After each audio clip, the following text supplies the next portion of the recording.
नमस्कार, सन्मार्ग लाइव में आपका स्वागत है। मैं हूं आपके साथ कीर्ति तिवारी। झारखंड सरकार लगातार ये प्रयास कर रही है कि जल्द से जल्द झारखंड को जो है वो स्मार्ट सिटी बनाया जाए, उसे विकसित श्रेणी में लाया जाए। इसको लेकर भाजपा के तमाम विधायक लगातार अपने क्षेत्र में प्रयास कर रहे हैं। उन्हीं में से एक हैं मनीष जायसवाल, जो हजारीबाग से विधायक हैं। उनसे बातचीत की हमारे संवाददाता उमेश प्रताप ने। हजारीबाग सदर विधानसभा में सदर विधायक मनीष जायसवाल का क्या मानना है कि किस तरह का रोजगार विकसित हुआ, कितने लोग स्वरोजगार मिला, एम्प्लॉयमेंट के क्षेत्र में गए, सरकारी क्षेत्रों में गए, गैर सरकारी क्षेत्रों में गए, आप बताएं रोजगार किस में गए?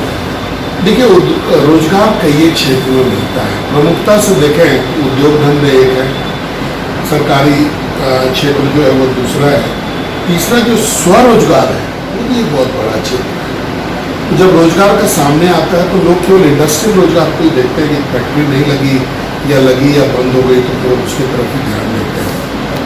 लेकिन आज अगर आप जाकर के देखिएगा हजारीबाग के परिवेश को, तो यहाँ पर जो छोटे छोटे मॉल्स हैं, दुकान है, दुनिया भर का पिछले 5 साल में खुला है। सब में एम्प्लॉयमेंट भी है और सब में अच्छी बिक्री भी है।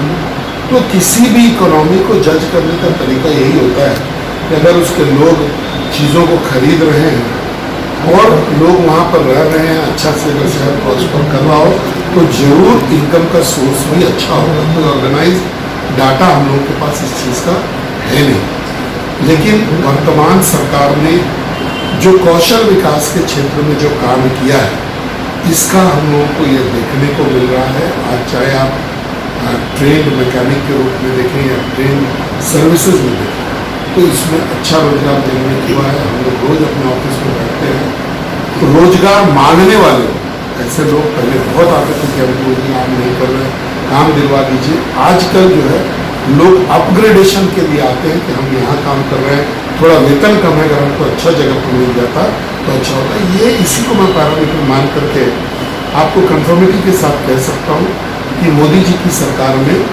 रघुवर दास जी की सरकार में, वर्तमान भारतीय जनता पार्टी के शासन में जो भारत का विकास किस ओर भी हुआ है वो बहुत। एक बात और आपको बताना चाहूँगा कि राज्य सरकार ने जितना वैकेंसीज क्रिएट किया था और जितने रोजगार इस साल दिए हैं, पहले के किसी भी साल में उतना रोजगार देने का काम नहीं हुआ।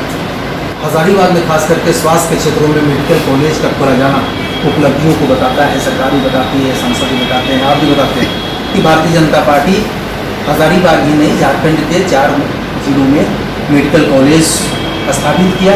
अब उसकी क्लास भी शुरू होने जा रही है। हजारीबाग में 10 तारीख से क्लास भी शुरू होगी। हेमंत सोरेन राज्य के प्रतिपक्ष के नेता हैं, उन्होंने कहा कि यह मेडिकल कॉलेज वो हमारी सरकार के समय से शिलान्यास हुआ और यह सरकार सिर्फ उपलब्धि अभी श्रेय लेने के पूर्व में पूर्व के सरकारों के बहुत से कामों को गिना रही है। सांसद बोलते हैं कि मेडिकल कॉलेज वो हमारे प्रयास से हुआ, सब विधायक बोलते हैं कि मेडिकल कॉलेज में मेरा श्रेय है। भारतीय जनता पार्टी की राज्य सरकार बोलती है कि हमारा श्रेय है, केंद्र सरकार की सरकार बोलती है कि हमारा श्रेय। श्रेय किसका है कि मेडिकल कॉलेज हजारीबाग में खिला और राज्य के अन्य जिलों में खिला, वो स्थानीय सांसद, विधायक या सरकार का श्रेय है या विपक्ष की जो इस पर आया है बयान, वो विपक्ष के बात में कितना दम है, जरा बताएं। देखिए, सबसे पहले तो आपको ये क्लैरिफाई करें कि इसके पहले ये वर्तमान जो सेशन चल रहा है, इसके पहले 4 बार मेडिकल कॉलेज का शिलान्यास यहाँ हुआ। आपको ध्यान होगा 14 के ठीक पहले, जब ये पिछला विधानसभा चुनाव हुआ, उसके ठीक पहले जो प्रीवियस हमारे स्वास्थ्य मंत्री जी थे, उन्होंने मेरू में जाकर के इसका शिलान्यास किया। ना तो ये पास था, ना तो कोई बजट था, लेकिन शिलान्यास हुआ। 2014 में जब हम लोग जीत के आए, 15 का जो बजट आया, तो पहले बजट में 3 मेडिकल कॉलेज को राज्य सरकार की तरफ से स्वीकृति मिली। उसमें हजारीबाग, दुमका और पलामू था। इसमें कंट्रीब्यूशन राज्य सरकार का भी था और केंद्र से भी इसको ग्रांट मिला। मैं आपसे केवल इतना पूछना चाहता हूँ कि केवल हजारीबाग, पलामू और दुमका को क्यों चुना गया, क्यों नहीं रांची को, बोकारो को या अन्य शहरों को चुना गया? ऐसा इसलिए हुआ क्योंकि आपके सांसद ने, आपके विधायक ने दबाव बनाया, हम लोगों ने अपनी मांग प्लीड किया सरकार को कि हमारे यहाँ ज़्यादा जरूरत है, और इसीलिए इच्छा शक्ति भारतीय जनता पार्टी की सरकारों की थी, चाहे वो केंद्र सरकार हो, चाहे राज्य सरकार हो। प्रयास आपके सांसद का था, आपके विधायक का था, लेकिन ये जो भी हुआ वो पिछले 5 साल में ही हुआ। इसके पहले के अगर कोई लोग अगर क्लेम करता हो कि पुरानी योजना है तो आप बजट दिखा दें, किस बजट में पास हुआ, कब फंड आपने अलॉकेट किया, तो मान लेंगे कि आपने किया है। लेकिन ये पास हुआ 2015 में, शिलान्यास हुआ और आज 2019-20 के सेशन में ये चालू भी हो रहा है। तो पहले की सरकारों ने 4 बार पब्लिक को बेवकूफ बनाने का काम किया। आपकी सांसद ने, आपके विधायक ने, आपकी राज्य की सरकार ने, केंद्र की सरकार ने जो कहा वो करके दिखाया। मैं आपको एक बात और बता दूं कि कोई भी इसका क्रेडिट लेने के होड़ में नहीं है, लेकिन प्रयास जिस लेवल से हुआ है, विधायक ने प्रयास किया, सांसद ने प्रयास किया, राज्य सरकार ने इसको एक स्वरूप दिया, केंद्र सरकार ने सहयोग दिया, आज ये सपना हकीकत है। यही सच्चाई है। प्रधानमंत्री नरेंद्र मोदी जी कहे हैं कि देश में भ्रष्टाचार मुक्त व्यवस्था देंगे। आपके मुख्यमंत्री भी जीरो टॉलरेंस की बात कर रहे हैं। एक विधायक के नाते, हजारीबाग के एक नागरिक के नाते, एक संजीदगी के गंभीर व्यक्ति के नाते, जिम्मेवार व्यक्ति के नाते, क्या वास्तव में भ्रष्टाचार व्यवस्था के भीतर, व्यवस्था के बाहर थम गया? अब भ्रष्टाचार नहीं है, भ्रष्टाचार मुक्त व्यवस्था होगी?